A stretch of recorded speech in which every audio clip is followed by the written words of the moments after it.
Hi, I'm Rachel, and this is my Winter 2023 quarterly writing goals wrap-up video. I make videos like this once every quarter in which I recap what I've done in my writing life in the last 3 months. I also have 3 goals I set for myself, back at the beginning of the quarter.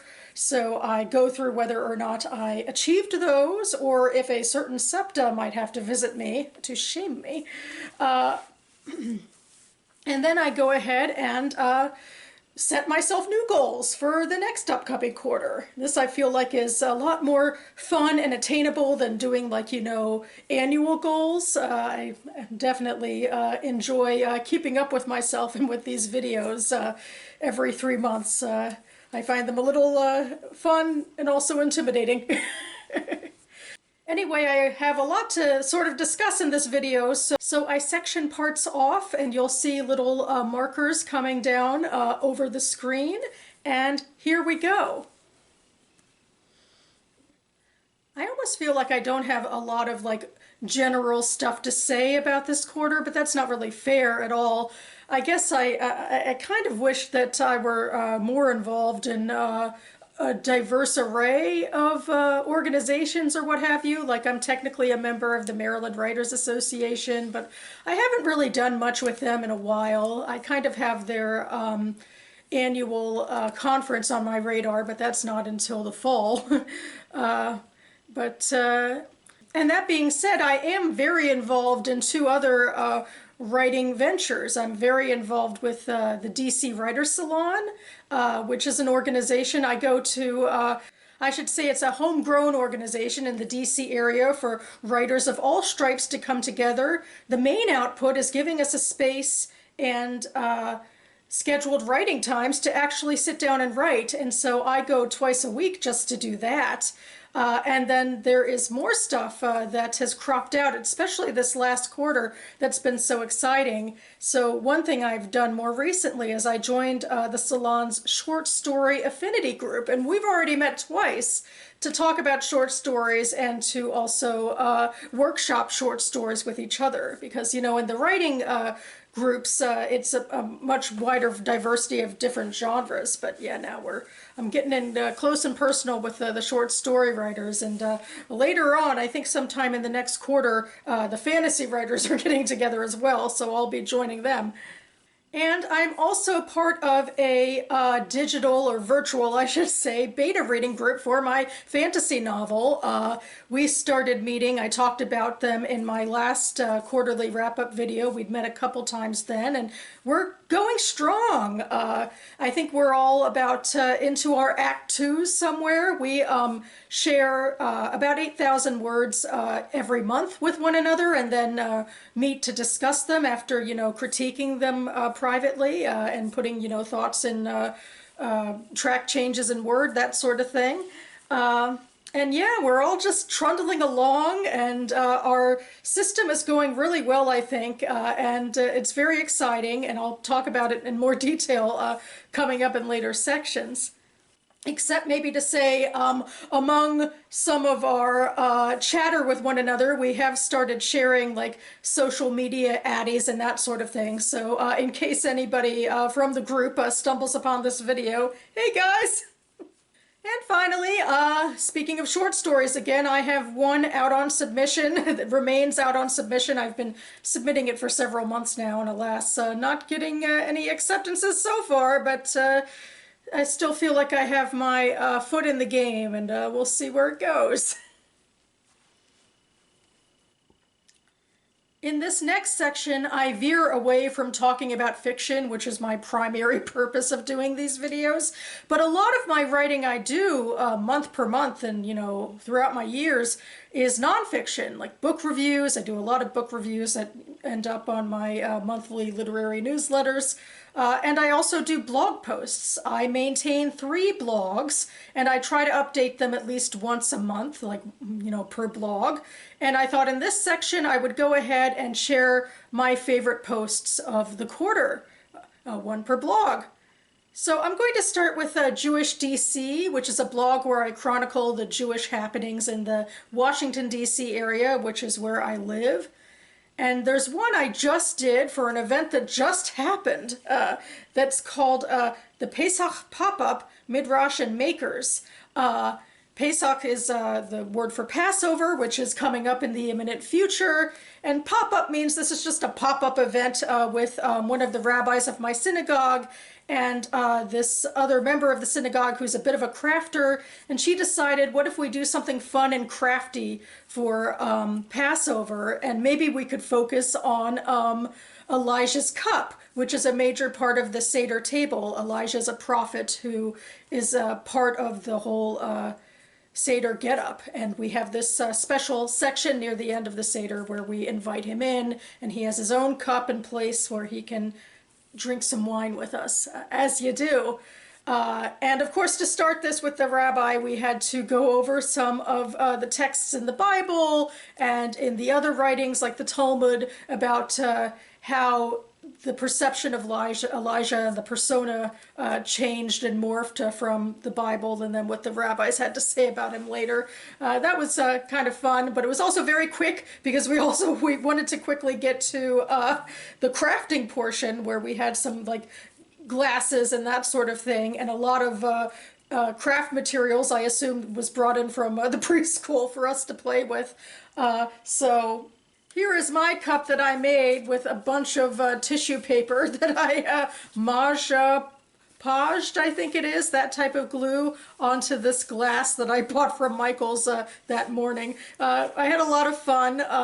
I'm not, a wonderful artist, and although I don't think I could actually use this cup unless I guess I put some glaze over the tissue paper, but I still had a lot of fun, I feel like there's something that adults are missing in not being able to do a lot of crafting. It's something I realized, especially because my 9-year-old niece does a lot of crafting, so she would have loved this as well, but it was my time. And yep, I really like this. I feel like I could kind of claim part of the holiday by making this Elijah's cup, or Miriam's cup, a female prophet, for myself. Then over on Hava's Footsteps, this is my blog where I talk about pop culture, occasionally from a Jewish lens, but it also could just be the types of movies and TV that I'm just watching naturally, whether or not I can fit in Jewish content around it. And the one I want to highlight is about 2 movie reviews I did, which I called Framing the Stories of Women, because I went to the theaters, which is kind of shocking in the post-COVID era, but that's what I did. I went to see Women Talking, and then I went to see Emily, and they're both literary based. Women Talking is the adaptation of the novel that I read for the BookTube Prize a couple years ago, which is about women from a Mennonite community meeting together to see how they're going to respond to systematic sexual assault that's been happening to them. And then Emily is the biopic about the Bronte sister, the famous Victorian novelist Emily Bronte. So I was keen to watch both of them, although I went in with more optimistic feelings toward Women Talking. I wasn't sure how I felt like I jived with the director of Emily on how she portrayed the author, which is a little bit of an iffy subject, obviously, because we don't know that much about Emily, who was a very secretive person in her life. But I went in with a bias, and I don't think I lost it, but I tried to justify, my thoughts through these little reviews on Hava's Footsteps, and I was very happy, especially to go in for some movie reviews, because mostly I watch TV now. I mostly watch streaming shows, so it's kind of fun to, shake things up a bit. And finally, on my reading and writing blog, I did 2 reviews of books. And I mean, I do a lot of reviews of books on my reading and writing blog. I just referenced my literary newsletter. But in this case, I took these 2 books that were very similar in theme, and I compared and contrasted them to each other more specifically, and I'm really happy with how it turned out. And I was just excited to think about these 2 books together. They've been on my mind since they came out in 2021. They're both nested stories with multiple timelines, and I feel like they get deep into sort of the grandiose "where are humans heading" categories. And they are Cloud Cuckoo Land by Anthony Doerr, and then The Actual Star by Monica Byrne. And so another reason I was excited to compare and contrast these stories is that I think almost everyone has heard of Cloud Cuckoo Land, and probably very few people, at least in comparison, have heard of The Actual Star. So I was glad to give that book a little more attention. Anthony Doerr is known, I think, more universally, especially from a literary fiction lens, even though technically he was jumping into some speculative with this one, because both of these stories have past storylines, present storylines, and future storylines. And then Monica Byrne, I think, is much more well-known in the speculative community. And I think her story, at the very least, I could say it was a lot more original in a lot of ways, although in other ways I think I connected more to Anthony Doerr's. But I go more into detail about it in the post if you want to read it. I'm pretty proud of it. Okay, I might hear the bells in the distance already, but here's the part of the video where I go over my goals that I was supposed to meet this quarter. Starting with goal number 1, The Artist's Way with my cousin. This goal refers to this book, which my cousin very nicely gifted me, and it is a crafting book about getting into the artist's mindset with daily exercises, and it's geared toward writers. My cousin and I are both writers, but we're kind of in different places, I think, of our careers. I think he's trying to jumpstart some general creativity, whereas I'm in the middle of a lot of projects as it is. And I feel like that contributed to my wishy-washiness over this goal, because I really do want to do this with my cousin and be part of this with him, but at the same time I have a lot going on specifically as well. So I've been wishy-washy about it. I mean, I guess I could bring it up with him again. I mean, even though, you know, we're 3 months into the year now, but we could maybe still jumpstart something coming up next quarter. I might even be seeing him soon in person, which is fun and exciting. We live in 2 different states, so that doesn't happen too often. But yeah, I can't say I got to this goal. Goal number 2 is Jewish Joy Anthology Deadline. No all-nighter this time. And this refers to a short story writing and revising goal. I found last year, in fact, this call for submissions for this upcoming anthology called the Jewish Joy Anthology. And appropriately, I thought I should tell a post-apocalyptic story for said anthology. I don't know, I think I'm fighting an uphill battle here, but anyway, when the call for submissions came out last year, they wanted to do this really quick turnaround time, and I ended up doing an all-nighter to try to, you know, finish and submit a story for that, and then they decided it was too overwhelming, so they extended the timeline for submissions, and hopefully the anthology will come out later this year in time for the Jewish high holidays. So I came into it knowing, well, first of all, they rejected my short story that time, and so I wanted to rehaul it, and in fact went on a bit of a spree. I talked about it in my earlier videos about reading a collection of post-apocalyptic short stories, and then I finally found a way to sort of completely rehaul my short story, and I did finish it. I finished it in time to submit it to the new deadline for the anthology. Whether or not I pulled an all-nighter or not, I'll just leave up to the imagination. And finally, my goal number 3 was Fantasy Project. Stay ahead of the beta reading group. And this refers to the fantasy novel that I am submitting piecemeal to my beta reading group month per month. And I admittedly don't have a complete manuscript yet. So staying ahead means always having something new to submit. And I definitely did that. So far, you know, knock on wood, through all of these months that we've been meeting, I've had pretty sturdy material to send. I mean, I have definitely been doing some editing along the way before submitting to them, and more significant editing as I go along, but I haven't reached the part yet where I have some much more significant drafting to do to actually submit something. I'm not there, but basically I never want to get there.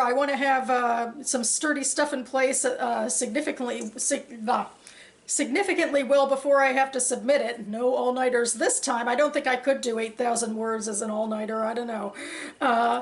My goal is to stay ahead, to have good, competent writing to share with the group, and so far I have done that, so definitely feeling good about that, feeling good about where my project is going and how people are responding to it.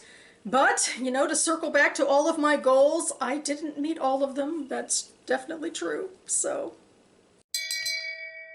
Shame. Shame. Shame. Speaking of shaming fantasy writers, far more successful fantasy writers than I am. I've been like catching up on this whole Wired takedown of Brandon Sanderson, who in the fantasy world is one of the most popular modern authors writing today. And the Wired features editor came to his house and interviewed him and sat with him and his family, and then wrote this very tepid takedown of how basically he's too lame to have this many followers. Anyway, I'm sure it's been all over BookTube and all other parts of the literary internet that's interested in fantasy, but all I can think about right now is that I think Septa Anella could teach this editor a thing or two about properly shaming people, because it just was pretty, speaking of lame, I think that article was pretty lame, so yeah. But okay, getting back on topic here, I'm gonna wrap this video on up with my new goals that I'm setting out for the spring 2023 quarter. Huzzah! Feeling pretty optimistic about these, I hope, so let's get going. Well, I say that, but my goal number 1 is my perhaps against my better judgment goal. Revise flash fiction for short story affinity group. So yeah, in my general section of this video, I talked about joining my Writers Salon's short story affinity group, and I indeed wrote a flash fiction piece, and I shared it with the group and got really positive feedback. I feel really great about that. Mostly I feel iffy about, you know, taking time out of my life to draft another short story when so much of my creative angst is about, you know, staying ahead of my fantasy novel. But I had this idea in my head. In fact, I wrote sort of a fan fiction-y piece, flash fiction piece a couple of years ago that I wanted to sort of revamp and make less fan fiction-y. It was kind of fan fiction of the movie Tree of Life and Jessica Chastain's character, and I sort of, I made things a little more original, and it went over kind of well, and now I'm thinking I would like to continue with it, at least for the next affinity group, to submit, you know, a revision of that piece, and see where we go with that. Hoping it won't take too much time out of, you know, my other goals, but I'm feeling pretty positive about this one. Goal number 2 is Fantasy Project Sprint Ahead of the Beta Reader's Goal. And I'm getting very specific this time. I'm saying finish revisions up to chapter 26, and then some more major rehauls. Gulp. I'm not usually like this. I don't usually give myself a very, very hyper-specific, like, you know, goal about get to this chapter or whatever. For way too many videos I said, you know, outline Act 2A, and I only got to it after I didn't officially give myself that goal. So I might be shooting myself in the foot already, but I think I can do it. I think I can do the edits I need to through chapter 26, which is sort of the end of my most polished writing, and then by chapter 27 I have a lot of all caps notes to address, starting with that one, so things are going to get a little hairier, and I definitely hope to really start tackling and smoothing some of that stuff this quarter. That's my way to sprint ahead. And finally, goal number 3 is to attend my salon's Agents and Authors Q&A. So this is another newish program. I think my salon did this before I joined, but now they're reanimating it, where they are inviting local authors and agents, mostly authors, to the salon to do Q&A sessions. And I thought it would be really fun to join in and attend one of those. Very informative, I'm sure. The major thing stopping me is it's at a kind of an iffy time with my work schedule. I'd have to, you know, move things around to get there in time, but it does seem really enticing. And the next one is later in April, on April 27th, so maybe I could, you know, plan in advance and see if I could make good on this, and then I'll report back about the experience. So that about covers it for me now. I will be leaving the blog posts I referenced down below, and maybe the Wired article that I, made part of my shtick down below as well. And also information about the DC Writers Salon and the Maryland Writers Association in case that sort of thing might be of interest. I will be back on this channel very imminently. April's kind of a packed month in terms of my booktubing. Because it is the turnover for the BookTube Prize, where we will very soon be hearing the results of the octafinals, and I'm then finally able to share my thoughts on BookTube about the ballot I've read over the last 2 months, so stay tuned for that video.